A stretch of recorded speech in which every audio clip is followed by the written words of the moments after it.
Salut à tous! Alors on se retrouve aujourd'hui dans cette vidéo un petit peu particulière pour parler de division euclidienne polynomiale. Alors là, je sais que ceux qui sont au lycée, a priori, n'en ont certainement pas entendu parler. Mais c'est un outil qu'on utilisait avant, en première, notamment lorsqu'on faisait le second degré et qu'on essayait de factoriser des polynômes.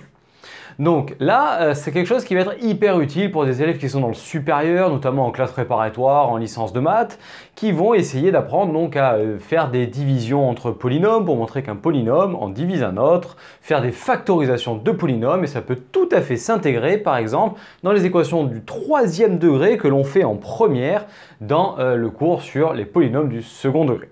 Donc ici, on a bien parlé de division euclidienne polynomiale, c'est-à-dire qu'on va poser cette bonne vieille division que tu as apprise à faire quand tu étais plus petit, en primaire, début de collège. Alors, là, on doit prendre ce polynôme-là et le diviser par celui-ci. On nous demande de faire la division euclidienne de ces deux-là, et en fait, tu vas voir que le polynôme x plus 1 divise ce polynôme. Et tu sais que si A divise B, c'est que le reste, c'est 0. Donc en fait, là, on va vraiment poser notre division avec les traits comme tu faisais avant, et tu vas voir comment on va faire. Donc je commence par te la poser et on va expliquer ça étape par étape. Donc voilà la division posée. Ça doit te rappeler des bons vieux souvenirs. Et là, donc on écrit notre polynôme P est ici, et le polynôme par lequel on veut le diviser à cet endroit-là. Et la première chose à faire, c'est regarder lui, donc ce fameux plus haut degré qui est 3x cube, et celui-ci qui est là. Et se poser la question, en 3x cube, combien de fois x? Tu réfléchis 2 secondes, je te le marque. Donc ici, regarde ce qui doit se passer dans ta tête. X fois combien est égal à 3x cube? Bien, tu sais que, alors soit tu peux diviser ton 3x cube par x si tu trouves ton résultat, mais sinon tu le fais bien de tête normalement. X fois 3x carré, ça fait 3x cube. Donc ici, c'est ce qu'on marque. On a 3x carré. Et ensuite, on a le résultat maintenant de 3x carré par x plus 1. Combien ça fait? Bien ça, tu sais que ça va faire 3x carré fois x plus 3x carré fois 1. Et ce résultat-là, on le retire au polynôme qui est en haut. Donc là, tu peux voir l'objectif, en fait, c'est d'arriver à dégager petit à petit les degrés les plus hauts. Donc on commence par le degré 3, puis après on fera le degré 2, puis après on fera le degré 1. Donc en fait, c'est pour ça qu'on a cherché en 3x cube combien de fois x pour arriver à retirer ce degré dominant. Donc ici, tu vois que 3x cube moins 3x cube, ça s'en va. Puis ensuite, on a moins 7x carré, moins par plus moins 3x carré. Donc combien ça fait moins 7x carré moins 3x carré? Eh bien ça, tu sais que ça fait moins 10x carré.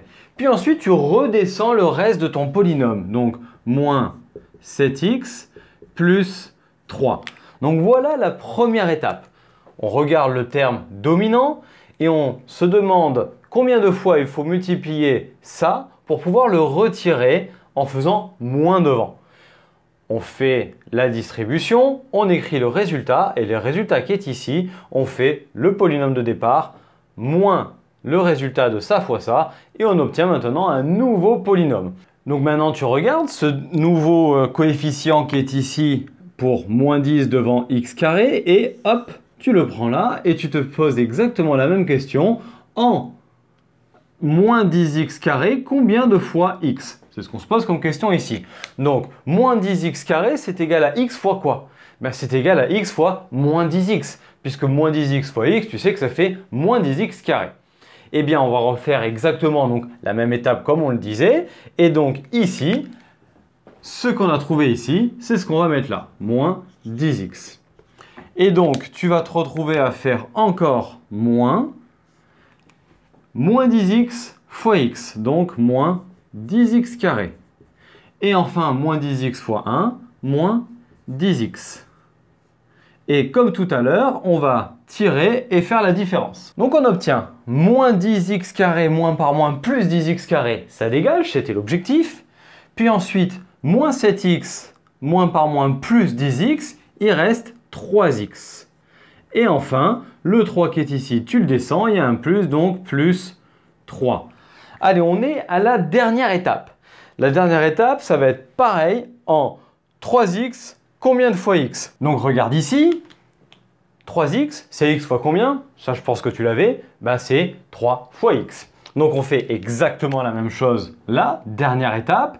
Donc, plus 3, ce qui fait qu'on va retirer à cet endroit-là ça fois x plus 1. Donc, ça fait moins 3x plus 3. Tu peux voir évidemment que là, tout s'en va et se simplifie. On a donc 3x moins 3x, 0. Et 3 moins 3, 0. Donc ici, le reste est 0.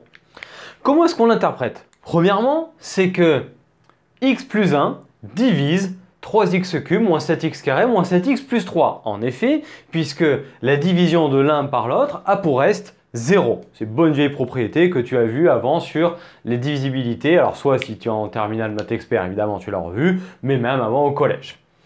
Ensuite, quelle est l'autre conséquence directe de ça? Eh bien, en fait, c'est que ce polynôme, ici, P, il est tout simplement égal à ça fois ça. Donc, en fait, ça veut dire que on peut factoriser P de x par x plus 1.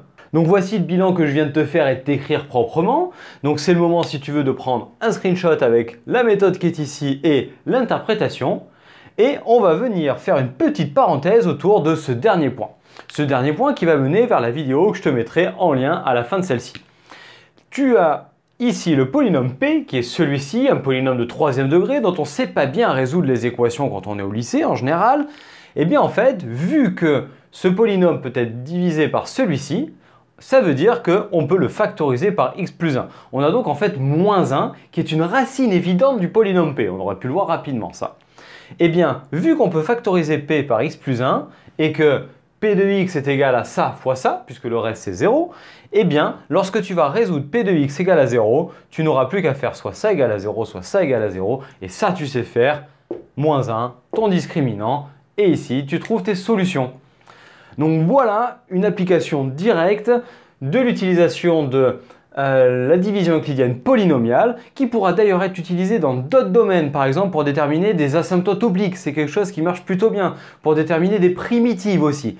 On va te mettre tout ça en description de la vidéo pour que tu puisses le travailler. Si tu es dans le supérieur en études scientifiques, tu te fais un petit rafraîchissement ou que tu essaies de travailler cette notion, c'est hyper utile, tu vas l'utiliser vraiment souvent.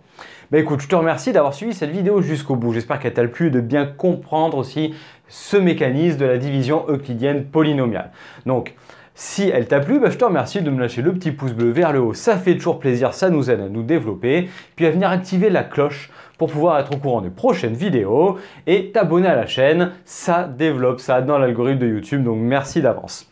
Puis on t'attend ensuite sur nos commentaires en nous disant ce que tu en as pensé, ce que tu souhaiterais. Et si tu peux nous partager auprès de tes amis, ça sera bonnard. Tu peux nous retrouver maintenant sur notre site internet, site dans lequel on partage pas mal d'informations, des méthodes de travail et également des formules pour t'encadrer tout au long de ton travail, de ton lycée, pour avoir des ressources, des exercices corrigés, des cours, les vidéos structurées, enfin tout ça. Puis ensuite, on t'invite à nous retrouver maintenant sur notre réseau social Facebook et sur le réseau Instagram. Et puis, écoute, d'ici à la prochaine vidéo, retrouve-nous dans d'autres vidéos. Et je te dis à très bientôt. Allez, ciao à tous!